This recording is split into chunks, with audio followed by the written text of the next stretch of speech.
الحمد لله نحمده ونستعينه ونستغفره ونؤمن به ونتوكل عليه ونعوذ بالله من شرور أنفسنا ومن سيئات أعمالنا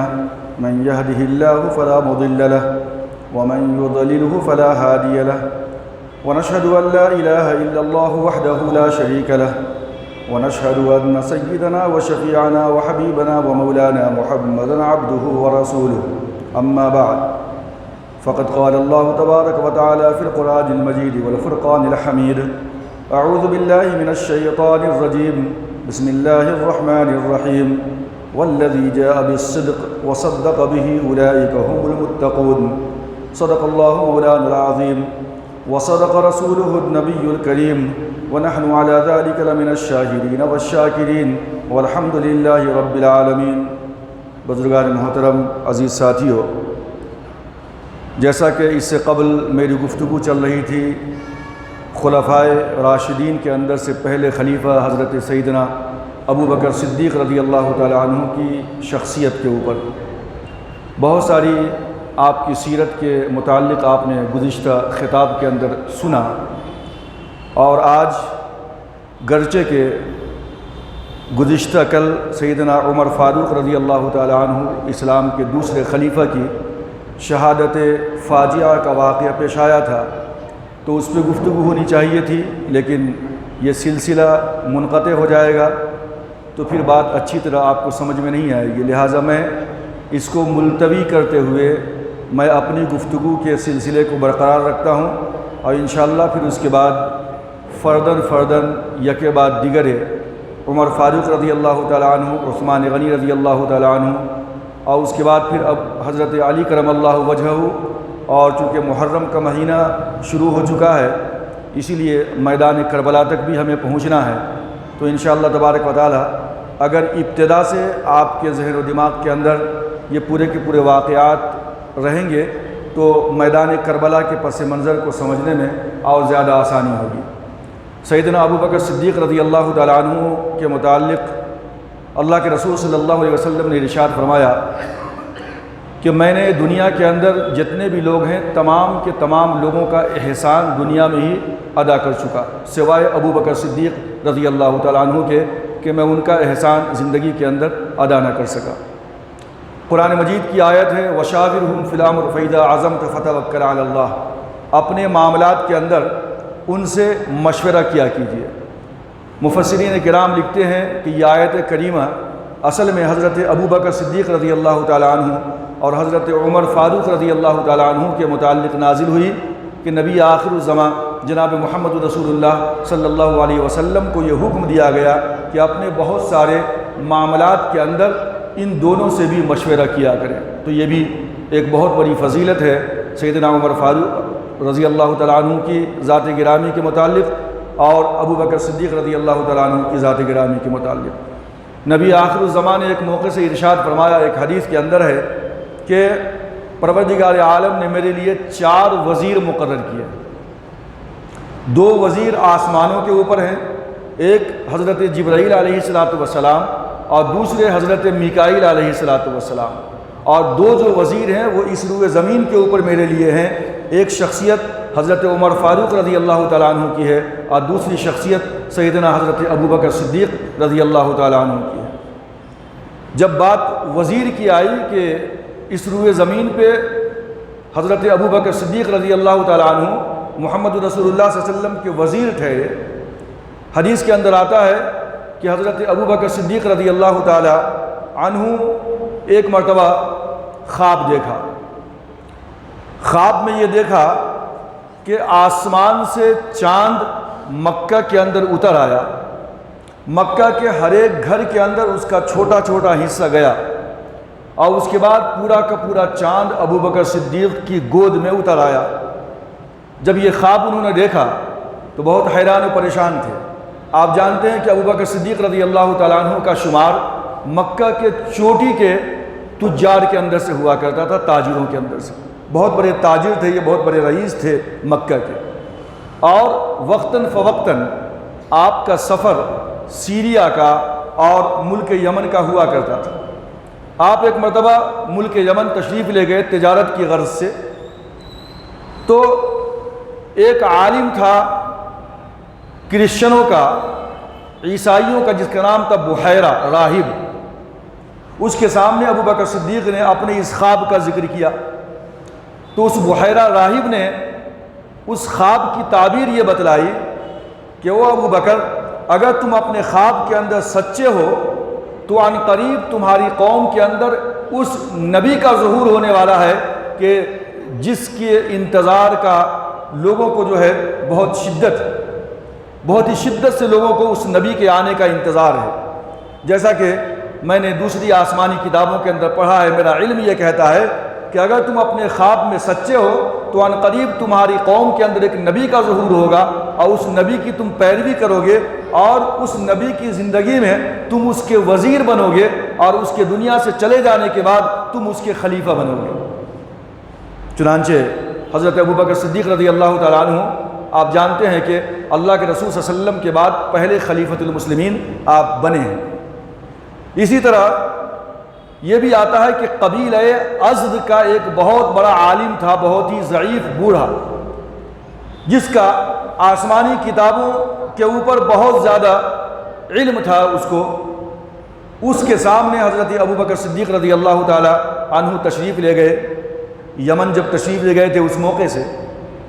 تو اس عالم نے حضرت ابو بکر صدیق رضی اللہ تعالی عنہ سے چند سوالات کیے۔ نمبر 1، اس نے پوچھا کہ کیا تم حرم کے رہنے والے ہو؟ ابو بکر نے کہا کہ بالکل صحیح فرمایا آپ نے۔ پھر اس نے پوچھا کہ کیا تم قبیلہ بنو تیم سے تمہارا تعلق ہے؟ ابو بکر صدیق نے عرض کیا کہ بالکل میں قبیلہ بنو تیم سے میرا تعلق ہے۔ اس کے بعد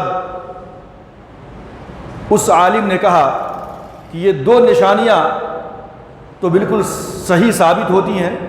کہ تم حرم کے رہنے والے ہو، تم قبیلہ بنو تیم سے تعلق رکھتے ہو۔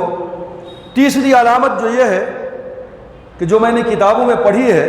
وہ یہ کہ ایک نبی کا ظہور ہوگا تمہاری قوم کے اندر سے حرم کے اندر، اور اس نبی کو ماننے والے 2 شخص ہوں گے۔ اول، اس میں سے ایک نوجوان ہوگا جو اپنے آپ کو مشکلات کے اندر جو ہے جھونک دے گا اور اپنے نبی کی مدد کرے گا، اور دوسرا ایک معمر شخص ہوگا۔ وہ معمر شخص حرم کا رہنے والا ہوگا، قبیلہ بنی تیم سے ہوگا، وہ شخص بہت ہی دبلا پتلا ہوگا، اس کا رنگ بہت ہی گورا چٹا ہوگا، اور اس کے پیٹ کے اوپر ایک نشانی ہوگی۔ تم اپنا پیٹ کھول کر بتاؤ۔ ابو بکر صدیق رضی اللہ تعالیٰ نے فرمایا کہ تم مجھے یہ بتلاؤ کہ تم مجھے پیٹ کھولنے کے لیے کیوں رہے؟ بولے کہ اگر تم نے اپنا پیٹ کھول کر کے نہیں بھی بتلایا تو بھی مجھے پتہ چل گیا کہ پوری کی پوری نشانیاں مجھے نظر آ گئی ہیں۔ ابو بکر صدیق رضی اللہ تعالیٰ نے اپنا پیٹ کھول کر بتایا تو بالکل آپ کے پیٹ کے اوپر وہ نشان تھا جس کو وہ عالم قبیلہ بنی ازد کا دیکھنا چاہتا تھا۔ پھر جو ہے آپ سے کہا کہ تم اپنی جو ہے لیفٹ تھائز بتاؤ، وہاں بھی ایک نشان تھا۔ اس کے بعد اس قبیلہ ازد کے اس عالم نے کہا کہ میرا پختہ علم یہ کہتا ہے کہ تمہاری قوم کے اندر ایک نبی کے ظہور ہونے کا وقت آ چکا ہے جس کی بشارت حضرت عیسیٰ علیہ السلام نے دی تھی، اور جس کی بشارت توریت، انجیل اور زبور کے اندر موجود ہے۔ لہٰذا تم جو ہے اس نبی کے فالوورز بنو گے، اور تم جو ہے اس نبی کے خلیفہ بنو گے۔ اور اس کے بعد ابو بکر صدیق رضی اللہ تعالیٰ عنہ وہاں سے پھر تجارت کے لیے چلے گئے۔ جب پورا کا پورا معاملہ ختم ہو گیا، آپ جب واپس آنے لگے مکے کو، تو پھر جو ہے قبیلہ بنو ازد کے اس عالم کے پاس گئے ملنے کے لیے کہ میں جا رہا ہوں۔ اس عالم نے کہا کہ ٹھیک ہے، جاتے جاتے میرا یہ چند شعر یاد کر لو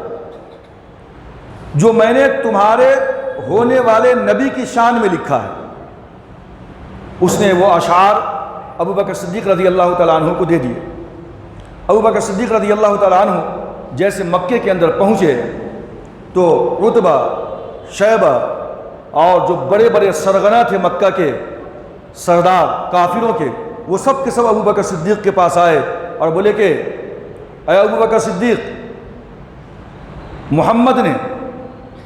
ابو طالب کے اس یتیم نے نبوت کا دعویٰ کر دیا ہے،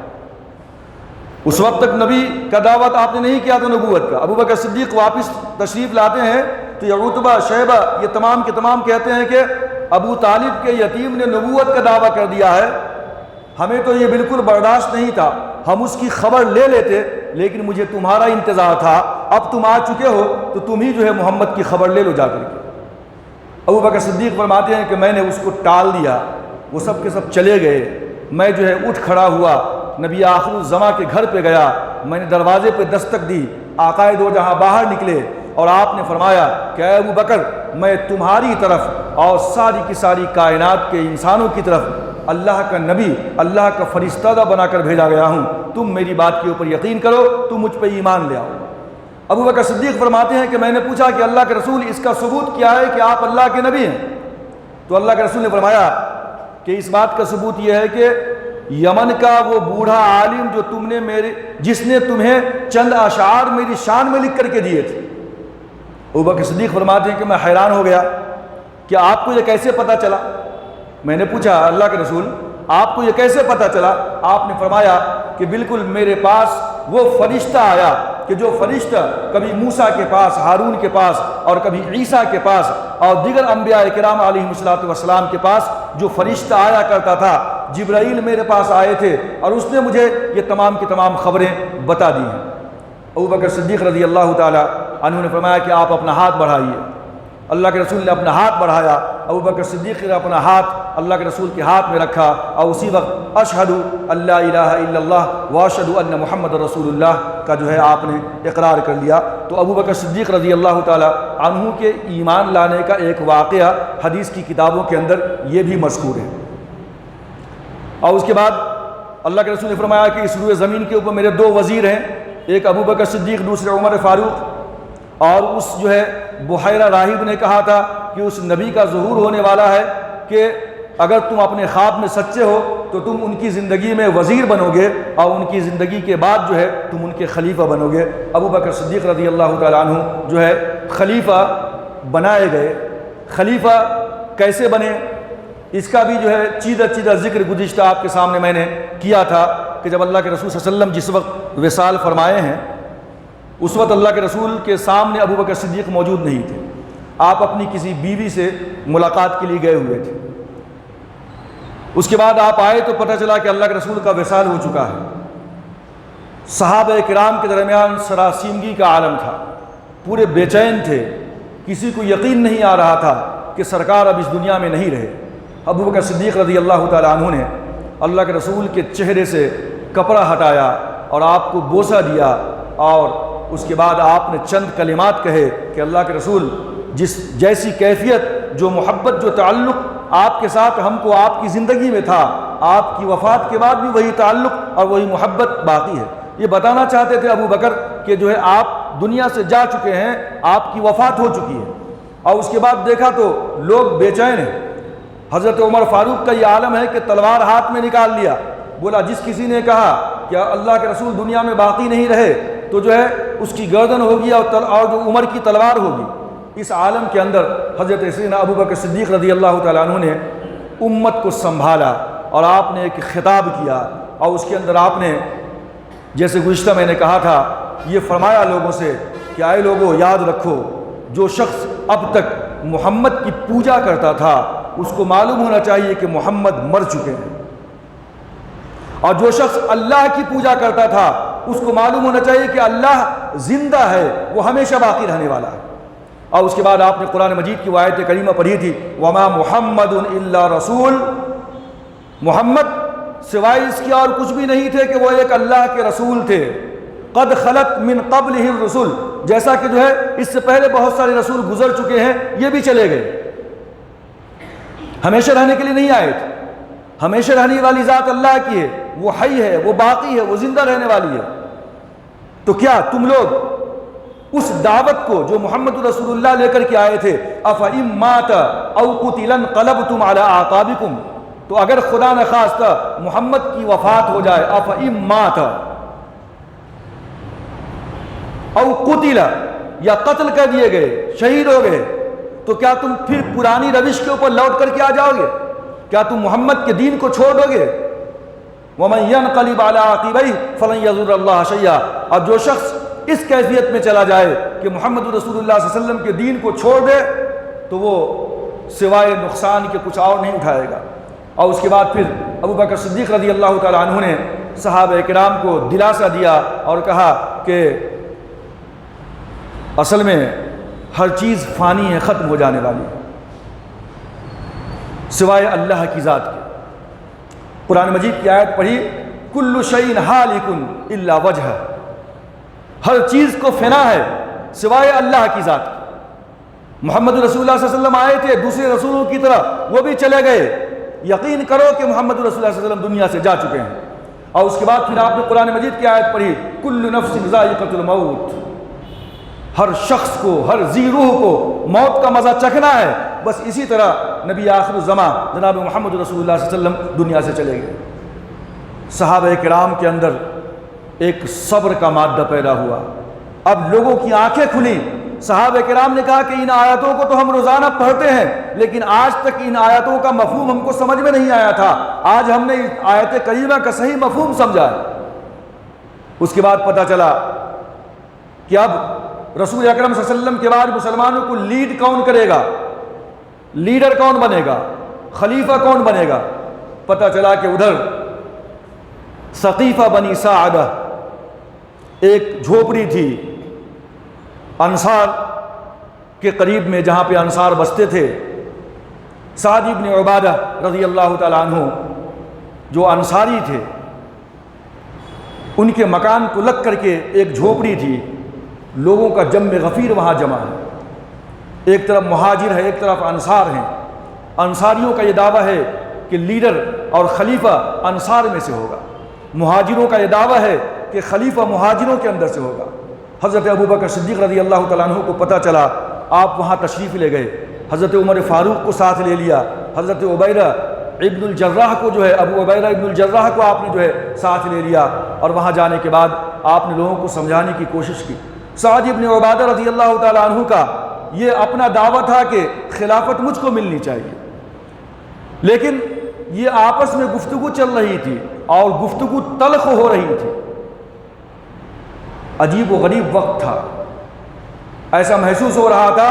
کہ نبی آخر الزمان کے بعد یہ صحابہ کی جماعت آپس میں خود ٹکرا کر پاش پاش ہو جائے گی، اور جو دشمنان اسلام ہیں ان کو جو ہے اور موقع مل جائے گا ان کے اوپر حملہ کرنے کا، ان کو تہس نہس کرنے کا۔ ابو بکر صدیق رضی اللہ تعالیٰ عنہ نے سمجھایا کہ اے انصار کے لوگوں، اگر خلافت سعد بن عبادہ کو دے دی جائے جو بہت بڑے ہیں، بہت بڑا مقام ہے ان کا ظاہر ہے، لیکن انصار کے اندر جو تمہارے دو گروپ ہیں اوس اور خزرج، اگر خلافت خزرج کے اندر جاتی ہے تو اوس کو گوارا نہیں ہوگا، اوس کے اندر جاتی ہے تو خزرج کو گوارا نہیں ہوگا، چونکہ یہ دو بڑے قبائل تھے انصار کے جو آپس میں ہمیشہ کشمکش رہا کرتی تھی ان کے درمیان، لہذا خلافت تو وہاں جا نہیں سکتی۔ اور اگر خلافت چلی بھی جائے انصار کے اندر تو جو سابق الاسلام ہیں، جو مہاجرین جنہوں نے رسول اکرم صلی اللہ علیہ وسلم کو شروع سے اپنا سب کچھ نچھاور کر دیا تھا، اور جو قبیلہ قریش سے جن کا تعلق ہے، اور پورے عرب کے اندر قبیلہ قریش کی جو دھاگ ہے اور ان کی جو طاقت و قوت کا دبدبہ اور روب ہے سارے کے سارے دیگر قبائل کے اندر، ظاہر سی بات ہے کہ اوس و خزرج کے اندر سے کوئی خلیفہ بن جائے، انصار میں سے کوئی خلیفہ بن جائے تو عرب کے دیگر قبائل اس بات کو ماننے کے لیے تیار نہیں ہوں گے اور آپس کے اندر خون ریزی بڑھ جائے گی۔ لہٰذا بہتر یہ ہوگا کہ امیر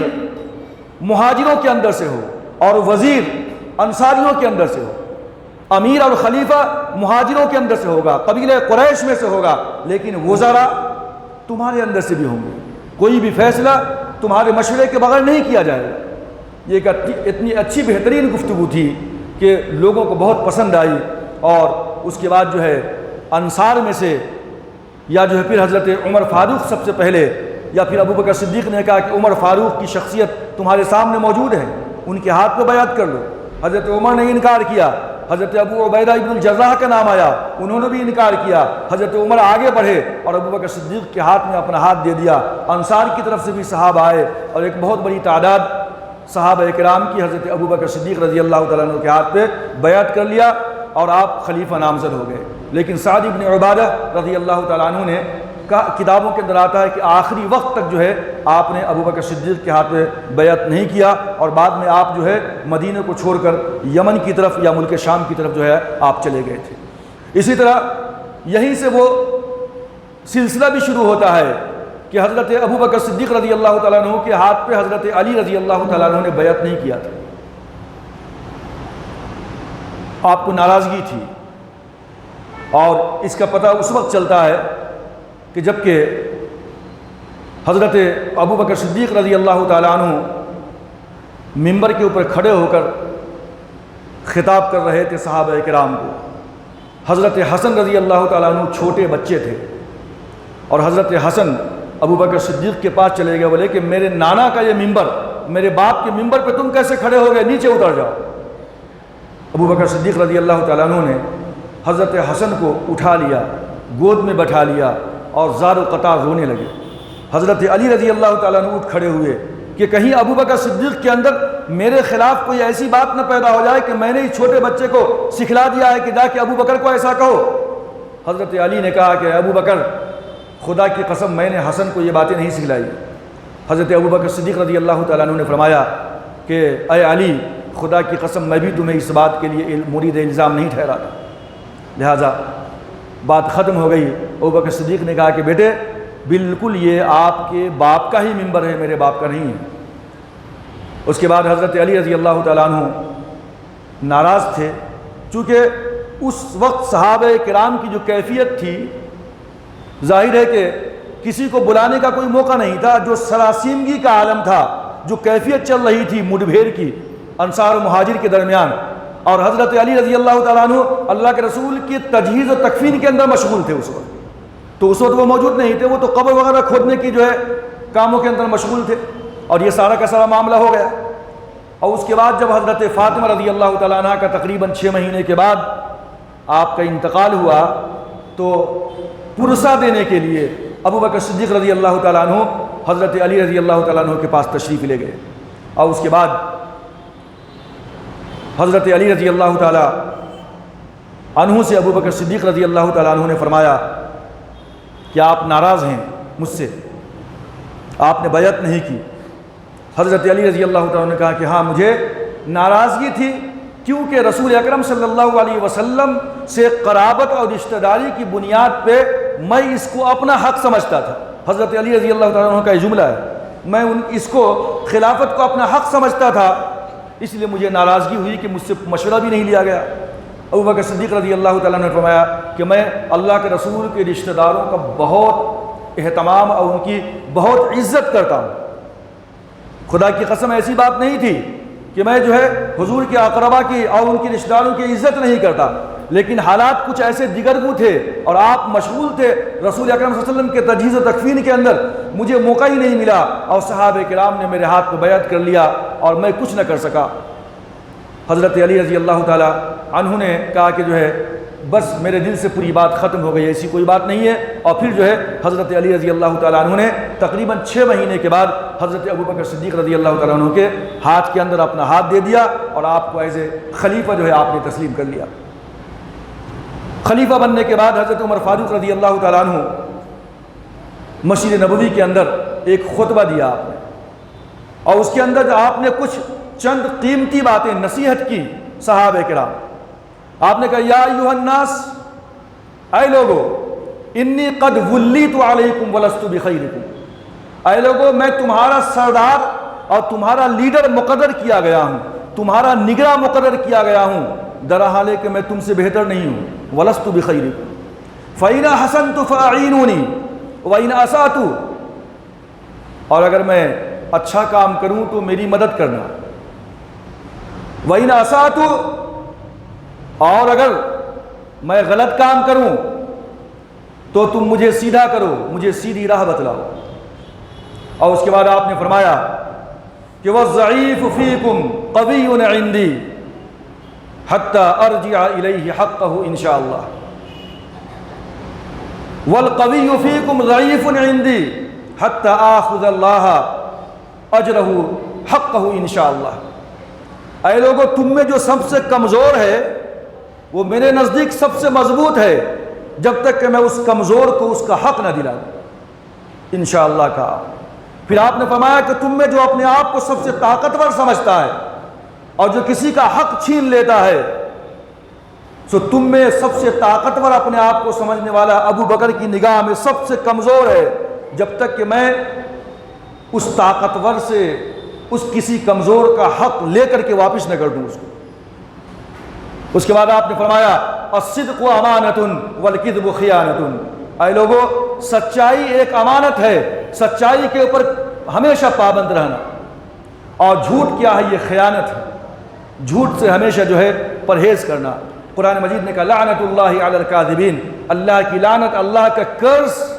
ہوتا ہے جھوٹے لوگوں کے اوپر۔ اور اس کے بعد پھر آپ نے فرمایا کہ اے لوگو، اللہ تبارک و تعالیٰ اس قوم کو ہمیشہ سرخرو کرتا ہے جس قوم کے اندر جہاد کا سلسلہ باقی رہتا ہے۔ لا يدع قوم جہادا الا اذلهم اللہ فی الدنیا، کہ اگر کوئی قوم جہاد کو چھوڑ دے اللہ کے راستے میں تو پھر اللہ تبارک و تعالیٰ اس قوم کو ذلیل و خوار کر دیا کرتا ہے۔ ولا تشیع الفاحشۃ فی قوم الا اخذهم اللہ البلاء یا الا عمهم اللہ البلاء، اور اگر کسی قوم کے اندر برائیاں بہت زیادہ عام ہو جایا کرتی ہیں تو اللہ تبارک و تعالیٰ ان برائیوں کی پاداش کے اندر اس قوم کو طرح طرح کی بیماریوں کے اندر مبتلا کر دیتا ہے، طرح طرح کے عذاب میں اللہ گرفتار کر دیتا ہے۔ تو گویا کہ جہاد کی طرف آپ نے لوگوں کو ابھارا کہ جہاد میں عزت ہے اور جہاد چھوڑ دینے میں ذلت ہے۔ آپ نے لوگوں کو ابھارا کہ اچھائی کی طرف آؤ، برائیاں قوم کے اندر عام ہونے سے کیا ہوتا ہے، بہت ساری اللہ تبارک و تعالیٰ کی جانب سے عذاب اور تکلیفیں اور مشقتیں نازل ہو جایا کرتی ہیں۔ اور اس کے بعد پھر ابو بکر صدیق رضی اللہ تعالیٰ عنہ نے تمام لوگوں کے لیے اور اپنے لیے سلامتی کی دعا مانگی اور کہا کہ اگر جب تک میں اللہ تبارک و تعالیٰ کی اطاعت کروں اس وقت تک تم لوگ میری اطاعت کرو، اور جب میں اللہ کی اطاعت چھوڑ دوں، اللہ اس کے رسول کی نافرمانی کروں، تو تمہارے اوپر میری اطاعت واجب نہیں ہے، ضروری نہیں ہے۔ ابو بکر صدیق رضی اللہ تعالیٰ عنہ کے خلیفہ بننے کے بعد آپ کو معلوم ہے کہ آپ کی مدت خلافت دو سال 2 مہینے 25 دن ہی رہی ہے، 2 سال 2 مہینے 25 دن۔ نبی اکرم آخر الزماں کی پیدائش میں نے کہا تھا کہ 571 عیسوی کے اندر ہوئی ہے، 571 عیسوی میں، اور حضرت ابو بکر صدیق رضی اللہ تعالیٰ عنہ کی پیدائش 568 عیسوی کے اندر ہوئی ہے۔ 2 سال کا 3 سال کا فرق ہے، دونوں ہم عمر تھے تقریباً، ابو بکر صدیق اور حضرت محمد رسول اللہ صلی اللہ علیہ وسلم۔ تو اس طریقے سے اللہ کے رسول نے 610 میں اپنی نبوت کا اعلان کیا تھا، 610 کے بعد 622 میں آپ نے ہجرت کیا مدینہ کی جانب، اور 622 کے بعد 632 کے اندر 32 میں 632 عیسوی میں، یعنی وہ 11 ہجری تھی، 10 سال مدینہ میں گزارنے کے بعد جو ہے 11ویں سال میں ربیع الاول کے مہینے میں پیر کے دن جو ہے 12 ربیع الاول کو جناب محمد رسول اللہ صلی اللہ علیہ وسلم اس دنیا سے جو ہے چلے گئے، آپ کا وصال ہو گیا۔ اور اس کے بعد ابو بکر صدیق رضی اللہ تعالیٰ عنہ سن 11 ہجری سے لے کر کے تقریباً 13 ہجری کی جو ہے جمادی الثانی، جمادی الاول جمادی الآخر، جمادی الثانی 13 ہجری کے اندر آپ جو ہے اس دنیا سے تشریف لے گئے۔ اس مختصر سی مدت کے اندر حضرت ابو بکر صدیق رضی اللہ تعالیٰ عنہ کو عرب کے جو مختلف قبائل تھے، مختلف ٹرائبز تھے، ان سے بہت ہی زیادہ جو ہے سابقہ پڑھا اور بہت ہی مڈبھیڑ رہی، اور ان کے زمانے میں رسول اکرم صلی اللہ علیہ وسلم کی وصال کے بعد جو فتنہ ارتداد شروع ہوا، یعنی مرتد ہونے کا، اسلام سے پھر جانے کا جو فتنہ شروع ہوا، حضرت ابو بکر صدیق رضی اللہ تعالیٰ عنہ کی یہ دین ہے کہ آج ہماری یہ نماز جس شکل و صورت میں موجود ہے، آج ہمارا روزہ، آج ہماری زکوٰۃ جس شکل و صورت میں موجود ہے، یہ ابو بکر صدیق رضی اللہ تعالیٰ عنہ کی شجاعت آپ کی بہادری، آپ کی فہم و فراست اور آپ کی عقل مندی اور آپ کی جانبازی کی وجہ سے آج اسلامی عبادات اور اس کے طریقے ہمارے درمیان صحیح شکل و صورت میں موجود ہیں، ورنہ پتہ نہیں کہ اسلامی عبادات کے طریقے کس طرح کے مختلف ہو جایا کرتے تھے۔ مثال کے طور پہ قبیلہ عبس، ذبیان، قبیلہ غطفان، قبیلہ بنو اسد، یہ وہ ایسے قبائل تھے کہ رسول اکرم صلی اللہ علیہ وسلم کی وصال کے فوراً بعد یہ اٹھ کھڑے ہوئے اور اپنے اپنے ایلچی کو بھیجنا شروع کر دیا، اپنے نمائندوں کو ابو بکر صدیق کے پاس بھیجنا شروع کر دیا اور کہا کہ ٹھیک ہے کہ روزہ تو اپنی جگہ پہ چلے گا، لیکن جہاں تک نماز کا تعلق ہے، جہاں تک زکوٰۃ کا تعلق ہے، نماز میں کمی کی جائے، ہم 5 وقت کی نماز نہیں پڑھ سکتے۔ مرتد ہو گئے۔ تاریخ ابن خلدون کا مصنف لکھتا ہے کہ تقریباً میجارٹی، اکثریت مدینہ کے اطراف میں ایسے قبائل کی تھی کہ جو مرتد ہو گئے تھے، اسلام کے دائرے سے خارج ہو گئے تھے۔ ہر طرف سے جو ہے ایک ایک گروپ اسلام کے خلاف اور اسلام کے احکامات کے خلاف اٹھ کھڑا ہو رہا تھا۔ لہذا قبیلہ عبس، ذبیان، قبیلہ بنی اسد، یہ تمام کے تمام ایسے قبیلے تھے کہ جنہوں نے کہا کہ نماز میں تخفیف کی جائے، زکوٰۃ کا تعلق ہے، یہ حضور کی زندگی تک تھا، اب ہم جو ہے خلیفہ کو زکوٰۃ نہیں دے سکتے، لہٰذا ہم زکوٰۃ نہیں دیں گے، مسلمان بھی رہیں گے زکوٰۃ نہیں دیں گے، نماز پڑھیں گے، نماز کے اندر تخفیف اور کمی کی جائے۔ بڑے بڑے صحابہ نے حضرت ابو بکر صدیق رضی اللہ تعالیٰ عنہ کو فرمایا کہ ابھی تو دنیا سے اللہ کے رسول گئے ہیں اور اس طریقے کا فتنہ اور مسلمانوں کی اتنی بڑی جماعت اس طرح کر رہی ہے، اگر ہم اس کے خلاف سخت کارروائی کریں گے تو ایسا نہ ہو کہ کچھ غلط اس کا امپیکٹ پڑے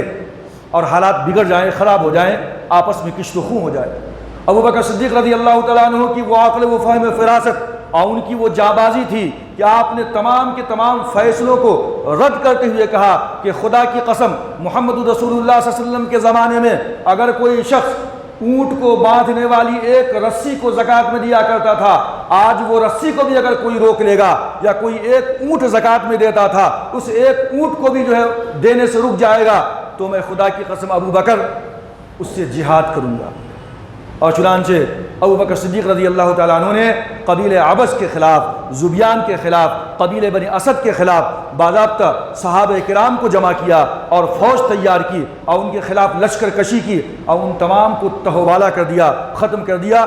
تو اس طریقے سے یہ جو فتنہ اٹھا تھا کہ ہم زکوٰۃ نہیں دیں گے، نماز میں کمی کی جائے، اس طریقے سے یہ فتنہ جو ہے اسی وقت اللہ کے حضرت ابوبکر صدیق رضی اللہ تعالیٰ عنہ نے دبا دیا۔ دوسری طرف جو بہت بڑا فتنہ تھا وہ فتنہ تھا مدعیان نبوت کا۔ بہت سارے گروہ ایسے پیدا ہو گئے جنہوں نے نبوت کا اعلان کر دیا۔ بہت سارے لوگ ایسے بھی تھے جو حضور کے زمانے کے اندر ہی نبوت کے دعوے دار تھے، جیسے کہ یمامہ کے اندر مسیلمہ بن کذاب جو قبیلہ بنی اسد کا تھا۔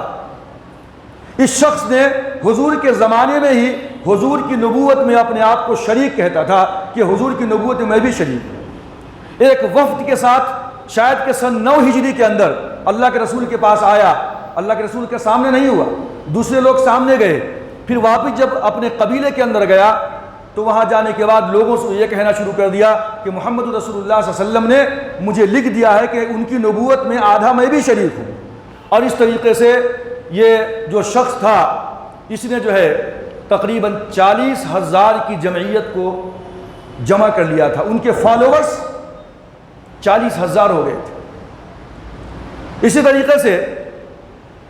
ایک عورت تھی سجاح نامی، سجاح بنت حرث، اس نے یہ سوچا کہ محمد رسول اللہ صلی اللہ علیہ وسلم کا وصال ہو چکا ہے اور عذر اسود عنسی یمن کے اندر نبوت کا دعوے دار تھا، مسیلمہ کذاب نبوت کا دعوے دار ہے،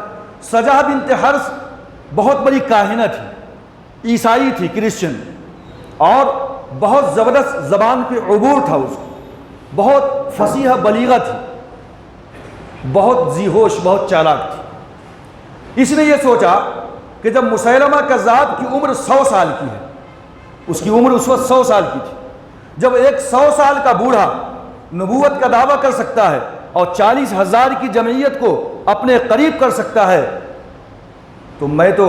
اس سے کہیں زیادہ بہتر ہوں کہ میں بھی جو ہے نبوت کا دعویٰ کر دوں تاکہ آدھا عرب میرے حصے میں بھی آ جائے۔ چنانچہ سجح بنت حرث نے بھی نبوت کا دعویٰ کیا، اور اس کے بعد اپنی دلیری اور اپنی بہادری بتلانے کے لیے یہ مسیلمہ کذاب کے خلاف اپنی فوج کو لے کر کھڑی ہوئی۔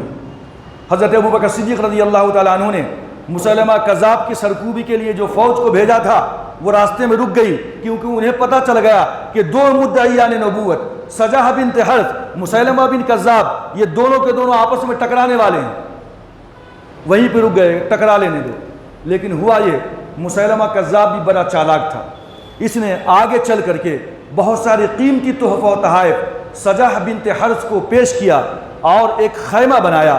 بہت ہی خوشبودار، اور اس کے اندر اس خیمے کو عطر سے معطر کیا گیا، اور اس کے اندر اس کو بلایا گیا اور کہا کہ چلو ہم اپنی اپنی نبوت کے بارے میں گفت و شنید کر لیتے ہیں، بات چیت کر لیتے ہیں، کچھ کنورزیشن ہو جائے، لڑنے کی وجہ کیا ہے؟ چنانچہ 3 دن تک آتا ہے کتابوں کے اندر کہ سجح بنت حرث، مسیلمہ کذاب اس خیمے میں رہے، تمام کے تمام نگرانوں کو باہر کر دیا گیا، اور چونکہ مسیلمہ کذاب چند فقرے لکھ لکھ کر کے وہ جو ہے لوگوں کے سامنے سناتا تھا اور لوگوں کو مرعوب کرتا تھا، اس طریقے سے بہت سارے فقرات، بہت سارے جملے دلکشی والے سجح بنت حرث کے سامنے بھی کیا، اور اس طریقے سے اسی خیمے کے اندر بغیر کسی گواہ کے مسیلمہ کذاب نے سجح بنت حرث سے نکاح کر لیا۔ 3 دن تک جو ہے اسی کے اندر وہ اس کے ساتھ جو ہے شباشی کرتا رہا، اور 3 دن کے بعد جب جو ہے سجح بنت حرث باہر نکلی، اپنے قوم کے لوگوں کے پاس گئی، تو بولے کیا ہوا؟ بولے کہ نہیں مسیلمہ کذاب صحیح نبی ہے، میں نے اس کی نبوت کو تسلیم کر لیا ہے، میں نبی نہیں ہوا۔ اب لوگوں میں خفگی اور ناراضگی ہو گئی، یہ کیسے ہو سکتا ہے؟ اس کے بعد پھر سجح نے کہا کہ میں نے نکاح بھی کر لیا ہے، میرا شوہر ہے وہ۔ اب لوگوں نے پوچھا کہ ٹھیک ہے بھائی، گواہ کون ہے؟ خاموش، لوگ اور جو ہے ناراض ہو گئے۔ پھر پوچھا کہ ٹھیک ہے مہر کتنا طے ہوا ہے؟ تو بولے کہ یہ تو میں نے پوچھا ہی نہیں۔ بولے جاؤ مہر معلوم کر کے آؤ۔ سجح بنت حرث جاتی ہے، مسیلمہ کذاب ڈرا ہوا ہے کہ پتہ نہیں ادھر سے کہیں حملہ نہ ہو جائے، کیونکہ سجح میرے ساتھ 3 دن رہی ہے خیمے کے اندر اکیلے، اور مجھ سے نکاح کر لیا ہے اس نے۔ تو خیمے کے اندر سے جھانک کر کے دیکھا، بولے سجح کیا ہوا، کیوں آئی ہو؟ تو سجح کہتی ہے میری قوم کے لوگ پوچھ رہے ہیں کہ میرا تمہارا نکاح تو ہوا ہے اور اس کا مہر کیا ہے۔ اب دیکھیے کمبخت کیا کہتا ہے، وہ کہتا ہے کہ اے سجح، جا کر کے اپنی قوم کے لوگوں سے کہہ دو کہ ہمارا تمہارا جو نکاح ہوا ہے نا، اس کا جو مہر طے ہوا ہے، محمد رسول اللہ صلی اللہ علیہ وسلم نے مسلمانوں کے لیے 5 وقت کی نمازیں فرض کی تھیں، لیکن مسیلمہ کذاب نبی اللہ رسول اللہ، تمہارا اور میرا نکاح ہونے کی وجہ سے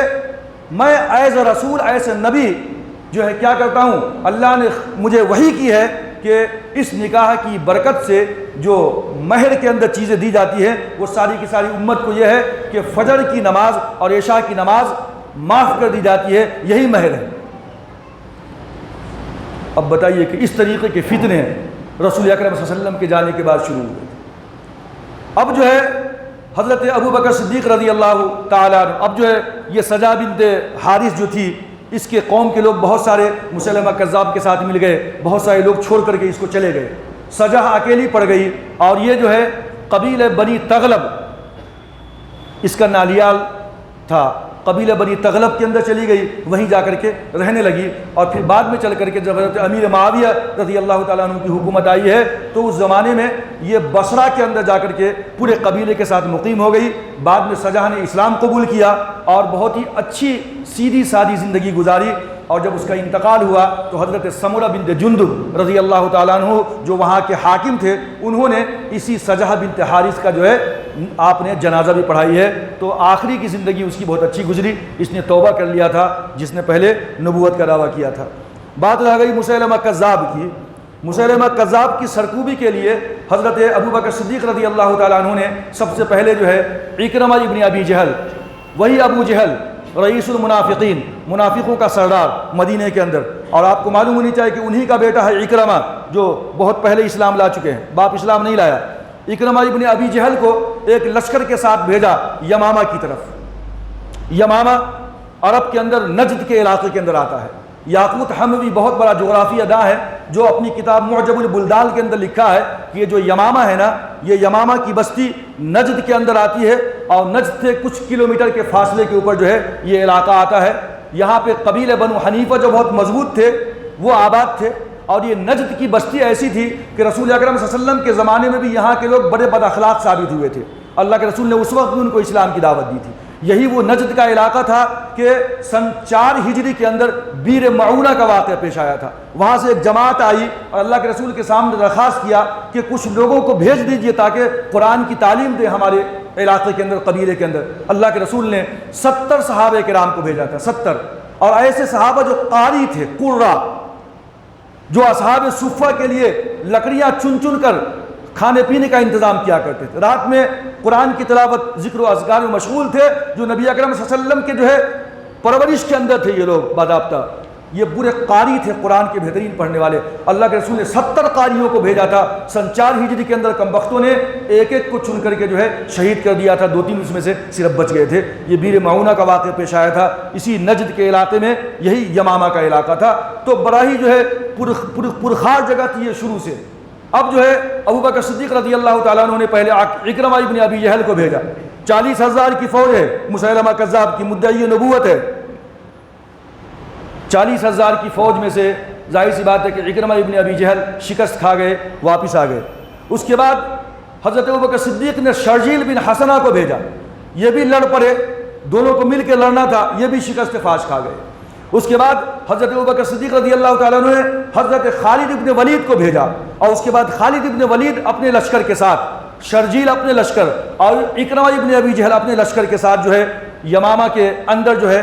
دونوں کا مقابلہ ہوتا ہے. اور اس طریقے سے جو ہے ایک باغ کے اندر جا کر کے یہ جو ہے مسیلمہ کذاب چھپ جاتا ہے. ایک صحابی کود کر کے اندر جم کر کے دروازہ کھول دیا. اور اس کے بعد جو ہے وہی حبشی کہ جو اللہ کے رسول صلی اللہ علیہ وسلم کے چچا حضرت حمزہ کو شہید کیا تھا نیزہ مار کر کے، برچھا پھینک کر کے، اور ہند ابو سفیان کی بیوی نے ناک، کان، آنکھ اور کلیجہ نکال کر کے جو ہے گلے کا ہار بنایا تھا، یہ وہی حبشی ہے جس نے حضرت حمزہ کو شہید کیا تھا. اور اللہ کے رسول کے بعد جب ایمان لایا ہے تو اللہ کے رسول کو اتنی تکلیف پہنچی تھی کہ آپ نے اپنا چہرہ پھیر لیا تھا اور کہا تھا کہ تم کبھی میرے سامنے نہ آنا. اسی حبشی نے کفارہ ادا کیا. جو مدعی نبوت مسیلمہ کذاب تھا، وہاں بھی اسی حبشی نے جو اب مسلمان ہو چکا ہے ایسا نیزہ مارا کہ مسیلمہ کذاب جو ہے وہیں ڈھیر ہو گیا. اس طریقے سے جو ہے یہ فتنہ بھی جو نبوت کے دعوے دار لوگ تھے اللہ کے رسول کے بعد ابو بکر صدیق رضی اللہ تعالیٰ عنہ کی خلافت میں، یہ فتنہ بھی دب گیا. 40,000 کی جمعیت کے اندر سے 21,000 اس میدان کے اندر مارے گئے. اور مسلمانوں کی جماعت جو تھی وہ 13,000 کی تھی، جس کے اندر سے تقریباً 600 یا 500 صحابہ کرام شہید ہوئے یہ جنگ یمامہ کے اندر مسیلمہ کذاب کے ساتھ. اور بڑی عجیب و غریب بات یہ بھی تھی افسوس کی کہ 70 حافظ، پورے کے پورے جو حافظ قرآن تھے، 70 کے 70 حافظ جو ہے جنگ یمامہ کے اندر شہید ہوئے تھے. اور انشاءاللہ پھر گفتگو ہوگی کہ اس کے بعد یہ خوف ہونے لگا کہ اب قرآن کا کیا ہوگا. جو مختلف جو ہے پتھروں کے اوپر، چمڑوں کے اوپر جو کندہ تھا، جو ایک جگہ جمع نہیں تھا، اب حفاظ شہید ہو رہے ہیں تو قرآن کے زائل ہونے کا خطرہ لاحق ہونے لگا. پھر جو ہے قرآن کو جمع کرنے کی کیفیت پیدا ہوئی اور جو ہے ایک کمیٹی بنائی گئی اور قرآن کو کس طریقے سے جمع کیا گیا. تو انشاءاللہ مزید گفتگو کا سلسلہ آئندہ جو ہے جاری رہے گا. وقت کافی ہو چکا ہے. میں چاہ رہا تھا کہ جلد سے جلد ختم کروں لیکن یہ ممکن نہ ہو سکا، معذرت خواہ ہوں میں. اللہ تبارک و تعالیٰ سے دعا ہے کہ اللہ تبارک